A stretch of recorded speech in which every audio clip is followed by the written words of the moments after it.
কাইলৈৰ পৰা উজনি অসমৰ লগতে নগালেণ্ড আৰু অৰুণাচললৈ একেবাৰে বন্ধ হৈ পৰিব ৰন্ধন গেছৰ পৰিবহণ। ৰন্ধন গেছৰ পৰিবহণ এই কাৰণে বন্ধ হৈ পৰিব কাৰণ যিসকল পৰিবহণ কৰে সেই তেওঁলোকে আজিৰ পৰা প্ৰতিবাদ আৰম্ভ কৰিছে অনিৰ্দিষ্ট কাললৈ। তেওঁলোকক বহু প্ৰতাৰণা কৰিছে বুলি অভিযোগ কৰিছে কোম্পানীটোৱে। তেওঁলোকৰ যিসমূহ প্ৰাপ্যসমূহ দিয়া নাই। মই উপস্থিত আছোঁ IOCL ডিগবৈৰ LPG বটলিং প্লাণ্ট গোপনাৰীত যি আছে সেয়াত মই উপস্থিত আছোঁ আৰু মোৰ লগত নৰ্থ ইষ্ট LPG ট্ৰান্সপৰ্টেশ্যনৰ বহুকেইজন বিষয়ববীয়া আছে। তেওঁলোকৰ কমিটিখনৰ বহুকেইজন বিষয়ববীয়া আছে। তেওঁলোকৰ পৰা মই জানিবলৈ চেষ্টা কৰিম আচলতে কি কাৰণে তেওঁলোকে এই প্ৰতিবাদ সাব্যস্ত কৰিবলগা হৈছে, কি প্ৰাপ্য তেওঁলোকক দিয়া নাই কোম্পানীটোৱে, কেনেধৰণে তেওঁলোকক প্ৰতাৰণা কৰিছে, সকলো কথা মই জানিবলৈ মই আপোনাৰ ওচৰত আহিছোঁ। কি কাৰণে আজি আপোনালোকে ইয়াত প্ৰতিবাদ কৰিবলগা, কাৰণ আপোনালোকে LPG এয়াৰপৰ্ট ট্ৰান্সপৰ্টেশ্যন বন্ধ কৰি দিলে।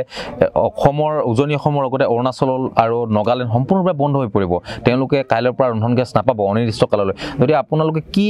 আচলতে কি হ'ল, আপোনালোকৰ কি সমস্যা হ'ল এনে প্ৰতিবাদ কৰিব লগা হৈছে? একচুৱেলি এইটো আমাৰ আজিৰ ইছ্যু নহয়, এইটো আমাৰ 2018 চনৰ পৰা এই ইছ্যুটো চলি আছে। আমাৰ 2015 চনত যিটো আমি নিবিদা ইয়াত আমি পাৰ্টিচিপেট কৰিছিলোঁ, এই 2015 চনৰ নিবিদাটো 18 চনত আমাৰ পুনৰ ৰেনুৱেল হোৱাৰ এটা আছিলে, স্কোপ আছিলে। তাত 2018 চনত আজি প্ৰেজেণ্ট ৰেটটো আমি যিটো চলাই আছোঁ সেই ৰেটতকৈ আমাৰ বহুত গুণে বিল' তেখেতসকলে এটা টেণ্ডাৰ পাব্লিছ কৰিছিলে আৰু সেই টেণ্ডাৰটোত আমি পাৰ্টিচিপেট কৰিব নোৱাৰোঁ বুলি কিনে তেখেতসকলৰ লগত আমাৰ 2018 চনৰ পৰা আজি 2024 চন হ'ল। আজি 4-5 বছৰ তেখেতসকলে আমাক বহুতখিনি আমাৰ চুক্তি কৰিলে। MOM হ'ল আমাৰ অসম গভৰ্ণমেণ্টৰ আমাৰ food and civil supply minister Phanibhushan Choudhury sir থকাৰ দিনৰ পৰা আজি এইটো ইছ্যু আমাৰ চলি আছে আৰু তেখেতসকলে বাৰম্বাৰ আমাক এটা কথাই কৈ আছিলে যে আমি আপোনালোকৰ লগত আমি বৈঠকত মিলিত হৈ আমাৰ যিমানখিনি ৰেট হয় আমি কিমান ৰেট দিব পাৰোঁ এইখিনিৰ ওপৰত এনালাইচিছ কৰি আপোনালোকক এই ৰেটখিনি আমি যিমান পাৰোঁ দিয়াৰ ব্যৱস্থা কৰিম। এইটো হ'ল প্ৰথম কথা। তাৰপিছত এইটো যিমান দূৰ সম্ভৱ আজিলৈকে আমাক ইয়াত এইটো একো সৌহাৰ্দ্যপূৰ্ণ উত্তৰ নোলালে। তাৰপিছত ছেকেণ্ড কথাটো আহিলে যে আমাৰ যিমানখিনি কিলোমিটাৰ ডিফাৰেঞ্চত আমি 2018 চনৰ পৰা আমি যিটো ফিজিকেল ৰাস্তাত আমি গাড়ী চলাই আছিলোঁ, আজি সেই ৰাস্তাটোৰ বিনিময়ত তেখেতসকলে GORTD কৰি ছেটেলাইটৰ যোগেদি তেখেতসকলে যিখিনি ৰাস্তা ভেৰিফিকেশ্যন কৰি কিনে আমাক মানে তেখেতসকলে গাড়ীবোৰ চলোৱাত তেখেতসকলে আগবঢ়াই নিলে আৰু তেখেতসকলে আমাৰ তেতিয়াৰ দিনৰ পৰা আজিৰ তাৰিখলৈকে আমি বহুখিনি টকা মাইনাছ হৈ গ'ল। কাৰণ আমাৰ ফিজিকেল যিটো ৰাস্তাত যায় সেইটো ৰাস্তাত তেখেতসকলে পইচাখিনি আমাক নিদি GORTM কৰি কিনে তেখেতসকলে আমাৰ কিলোমিটাৰখিনি শ্বৰ্ট কৰি কিনে তেখেতসকলে আমাক আজিৰ তাৰিখত সেইটো পে'মেণ্ট কৰি আছে। আৰু আমি এই কথাটো তেখেতসকলক আমি পুনৰবাৰ উত্থাপন কৰাত তেখেতসকলে অসম গভৰ্ণমেণ্ট আৰু আমাৰ IOCL কৰ্তৃপক্ষ আৰু আমাৰ ট্ৰেন্সপৰ্টাৰসকলৰ ত্ৰিপাক্ষিক বৈঠকত এটা আলোচনা হ'ল যে আমি পুনৰ এই কিলোমিটাৰখিনি ভেৰিফিকেশ্যন কৰিম, কোনটো এজেঞ্চি বা কোনটো ডিষ্ট্ৰিবিউটৰলৈ গ'লে কিমান কিলোমিটাৰ আছে। এইটো ভেৰিফিকেশ্যন আমি ডিচেম্বৰ মাহতে কমপ্লিট কৰিলোঁ আৰু কিলোমিটাৰ আমাৰ বহুতখিনিয়ে ডিফাৰেঞ্চ আহিছে। আমাৰ এটা কিলোমিটাৰত আমাৰ 50 কিলোমিটাৰ 60 কিলোমিটাৰ 20 কিলোমিটাৰ এনেকুৱা ডিফাৰেঞ্চ এটা আহিছে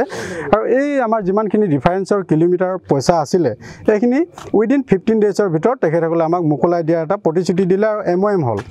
আৰু সেই তেখেতসকলে MOMটো তেখেতসকলে আমাক কোনো এটা ছাকচেছ নকৰি তেখেতসকলে আমাৰ বা অসম গভৰ্ণমেণ্টৰ কথা নুশুনি তেখেতসকলে আমাৰ এই পইচাখিনি বকেয়া এৰিয়াৰ যিমানখিনি আছিলে তেখেতসকলে মোকলাই নিদি পুনৰ টেণ্ডাৰটো তেখেতসকলে পাব্লিছ কৰিলে আৰু তেখেতসকলে এটা আমাক প্ৰতিশ্ৰুতি দিছিলে যে আমি যেতিয়ালৈকে আপোনালোকক এই টকা বকেয়া ধন ৰিলিজ কৰি নিদিওঁ তেতিয়ালৈকে আমাৰ টেণ্ডাৰ পাব্লিছ নকৰোঁ আৰু টেণ্ডাৰ পাব্লিছ কৰাৰ আগতে আমি অসম চৰকাৰ বা ট্ৰেন্সপৰ্টাৰসকলৰ লগত আমি এখন মিলিত বৈঠকত সিদ্ধান্ত মৰ্মে আমি টেণ্ডাৰটো পাব্লিছ কৰিম বুলি তেখেতসকলে আমাক প্ৰতিশ্ৰুতি দিলে আৰু সেই মাইনুটছ আমাৰ লগত আছে আৰু তেখেতসকলে সেইখিনিও আমাৰ অৱমাননা কৰি প্ৰতাৰণা কৰি আজিৰ তাৰিখত তেখেতসকলে পুনৰ টেণ্ডাৰ পাব্লিছ কৰিলে। আৰু এই টেণ্ডাৰটো পাব্লিছ কৰাৰ মূলতে আজি আমি যিখন গাড়ী এই 15 চনত আমি 13 লাখ 12 লাখত কিনিছিলোঁ, আজি সেই গাড়ী হৈ গ'ল 28 লাখ 29 লাখ। সেইকাৰণে আমি এই টেণ্ডাৰটোত আমি পাৰ্টিচিপেট কৰিব নোৱাৰোঁ আৰু আমাৰ শুভাকাংক্ষী আমাৰ বন্ধু যি ট্ৰেন্সপৰ্টাৰ আছে আমাৰ গোপনেৰী বুলিয়ে নহয় অভাৰঅল আমাৰ নৰ্থ ইষ্ট যিমান আমাৰ 7টা বটলিং প্লাণ্ট আছে তেখেতসকলকো আমি অনুৰোধ জনাব বিচাৰোঁ যে এই ৰেটত কোম্পানীয়ে যিটো ৰেট নিৰ্ধাৰণ কৰিছে এই ৰেটত আমি গাড়ী চলাই খোৱাৰ কোনো আমাৰ সুবিধা নাই আৰু এই ৰেটত আমি কোনো টেণ্ডাৰত পাৰ্টিচিপেট কৰিব নোৱাৰোঁ। কাৰণ আজিৰ তাৰিখত আমাৰ এটা EMI 60,000 পৰা 70,000 ভিতৰত এটা EMI হয়। আজি আমাৰ এখন গাড়ীত আমাৰ সিমানখিনি টকা কেতিয়াও উপাৰ্জনো নহয় আৰু আমি লাভৰ মুখ কেতিয়াও দেখিব নাপাওঁ আমি যিহেতু এটা বিজনেছ কৰিবলৈ ওলাই আহিছোঁ আমি লছত কোনো বিজনেছ নকৰে সেইটো আমি আপোনালোকৰ থ্ৰুৱেদি আমি কোম্পানীক এটা আহ্বান জনাব বিচাৰিছোঁ যদিহে তেখেতসকলে আমাৰ নিচিনা ট্ৰেন্সপৰ্টাৰসকলক জীয়াই ৰাখিব বিচাৰে বা তেখেতসকলৰ এটা অংশীদাৰ পাৰ্ট এটা বুলি যদি ভাবিব বিচাৰে তেতিয়াসকলে আমাৰ যিমানখিনি তেখেতসকলে মাইনাছ কৰিছিলে সেই মাইনাছৰ এটা দফা যদি তেখেতসকলে আমাক এইটো ফলপ্ৰসূ কৰি দিয়ে তেতিয়াহ'লে আমি পুনৰ টেণ্ডাৰত পাৰ্টিচিপেট কৰি আৰু তেখেতসকলক আমি অনাগত দিনত সম্পূৰ্ণৰূপে সহায় সহযোগিতাৰে আমি একেলগত মিলিত হৈ কামখিনি কৰি যাবলৈ আমাৰ সুবিধা হ'ব এটা কথা ঠিক যে আপোনাৰ বক্তব্যৰ পৰা বুজা গ'ল যে তেওঁলোকে যিসমূহ প্ৰতিশ্ৰুতি দিছিলে প্ৰতিশ্ৰুতি পূৰণ কৰা সম্পূৰ্ণৰূপে ব্যৰ্থ কোম্পানী হয় আজিৰ তাৰিখত আমাৰ 2018 চনৰ পৰা আজি 24 চন হ'ল আমি 4-5 বছৰত আমাৰ বহুতখিনি মাইনাছ আছে এইটো অকল আমাৰ লগতে নহয় ইয়াত সাক্ষী আছে আমাৰ ফণীভূষণ চৌধুৰী ছাৰ আছিলে তাৰপিছত আমাৰ ৰঞ্জিত দাস ছাৰ আহিলে আমাৰ food and civil supply minister আৰু চিফ ছেক্ৰেটাৰী আছিলে আমাৰ বহু এখন আমাৰ চৰকাৰৰ পক্ষত হ'ল তাৰপিছত আমাৰ গুৱাহাটীত আমাৰ যিখন হেৰি আছে নৰ্থ ইষ্টৰ আমাৰ যিটো অফিচ আছে IOCL কৰ্তৃপক্ষৰ তেখেতসকলৰ তাত অফিচত হ'ল মিটিং হ'ল বহুতখিনি আলোচনা বিলোচনা হ'ল কিন্তু আজিৰ তাৰিখলৈকে তেখেতসকলে আমাৰ সমস্যা সমাধান কৰাত কোনো পধ্যেই মান্তি হ'ব নোৱাৰে ধন্যবাদ জনাইছোঁ এটা কথা স্পষ্ট হ'ল যে IOCLে যি ধৰণে তেওঁলোকক প্ৰতিশ্ৰুতি দিছিলে তেওঁলোকৰ ট্ৰান্সপৰ্টেশ্যনৰ যিসকল লোক আছে তেওঁলোকক চলি থাকিব পৰাকৈ যিখিনি সুবিধা কৰিলে প্ৰতিশ্ৰুতি পূৰণ কৰাত একেবাৰে ব্যৰ্থ যাৰ বাবে আজি প্ৰতিবাদত বহিব লগা হৈছে যাৰ বাবে